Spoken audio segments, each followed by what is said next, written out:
25 years. And standing in front of a judge, that was kind of interesting. Because you stand first time ever, and you get sentenced, and you're just sitting here like, you don't comprehend that. I thought, well, the judge said 5.5 years, you go to the pro board, and you should be able to come home. My talk today is about the pro board experiences. Now, I told you I had 8 to 25. I did 25 years. Compliments of the pro board. And I'll explain a little bit. I got some notes, like I said, I lived the experience, but I want to make sure that I cover the things. It was not easy. I went in prison at 26 years old. I came out at 51. So I missed many, many things. And I'll explain a few things about what I missed, but I also explain about a lot of things that I've gained. Because not that the pro board helped me gain it, it's like some of the others have talked about, that you have to take the motivation yourself. Because if you don't, you're going to sit in jail and you're going to rot and you're going to be bitter 25 years coming out and you're going to hate the world.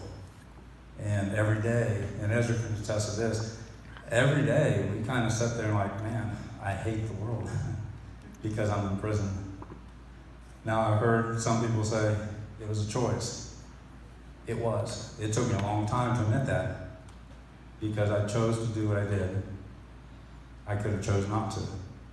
So it was my responsibility and I had to accept that. Not giving the pro board any kudos or anything like that, but I put them in a position to be over my life because of the choices I made.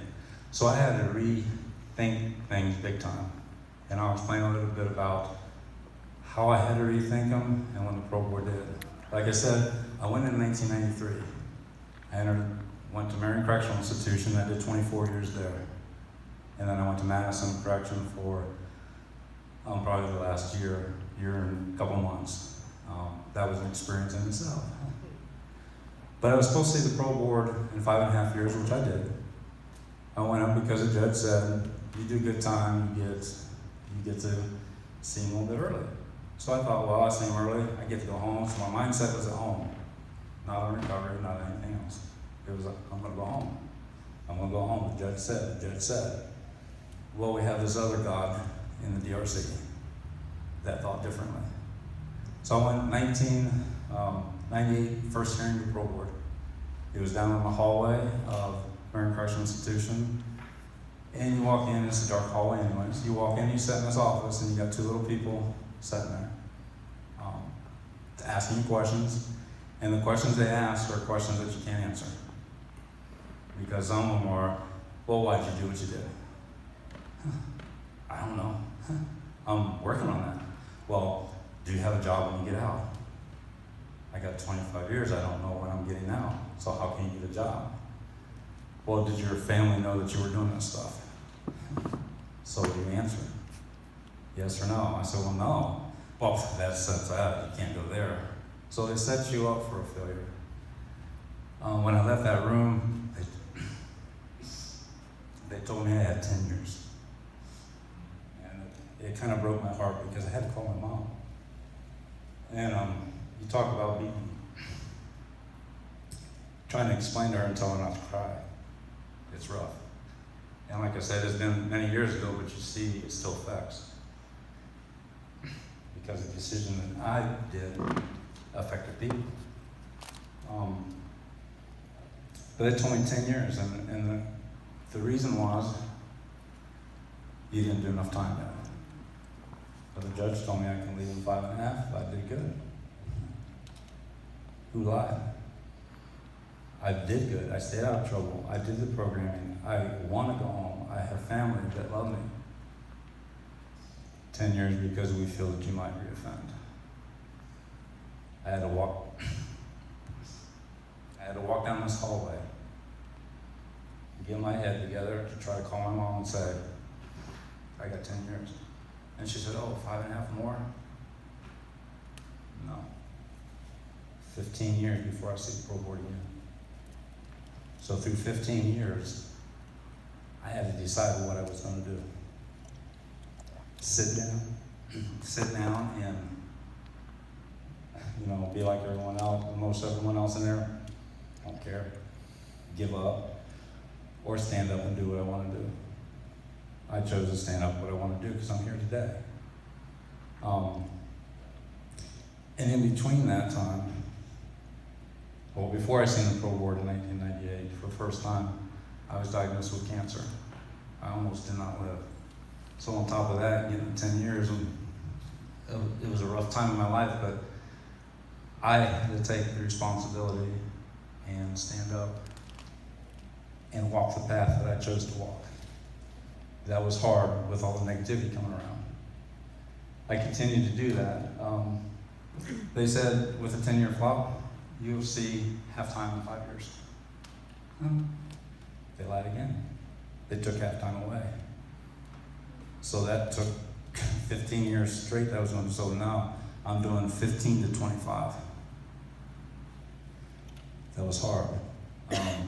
Watching my mom come in religiously every 2 weeks to visit me. And I have to watch him walk out that door. The emotions that we feel, some people think that we're not human beings. You're locked up. People who have families and in jail understand that feeling. They have to leave their loved one here. We have to watch our loved one walk out.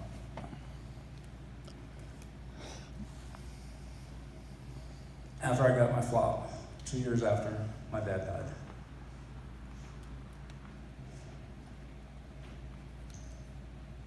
I should have been home. Bitter? Yeah. Did I want to give up? Oh yeah. But I had my mom, my grandma that kept me motivated, and I had the ambition inside to prove that the pro board was wrong. They affect lives, not just mine. But I also have to take responsibility because I remember the choices I made. I made that choice. That helped my recovery to do what I'm doing now, is keep going. Like I said, 25 years. That's a long time. Half of my life. I come out, it's like, oh, wow, everything's changed. Cell phones. I remember dial phones. The push button little ones, and the cell phones I just remember were these big boxes. So, like as we had to come out, we had to relearn a lot of stuff. Unfortunately with me, I walked out free with no support from anyone other than family that my mom's left and some friends. Nothing I can go to when I was feeling bad. Nothing I can go to when I'm sitting here thinking like, wow, I just don't want to go on anymore. It's hard, but motivation kicks back in. I have to. I can't let them win. Now, do I like the pro board? No. Do I think that they're above everyone else? Yes. Do I think that they do the same things that we've done? Absolutely. And I think that they take it out on us because they have that ultimate control and power. And I think they like to see us suffer. Family members suffer too because what did you do? Nothing. They can't understand that a group of people sit there and halfway vote and say, let them do more time, it's just time. They go on with their lives, our families are stuck. And that comes back to us to say, wow, I made a choice that's still affecting people. So the guilt and the shame come upon you. Big time. And they try to tell you, it's okay. No. If I made it, you guys don't make me cry, so you guys cry. If you make me, the choice that I made, if I did that, I watched my family suffer. And it's hard not to be bitter at the pro board. You want to see them, there's things you just want to do.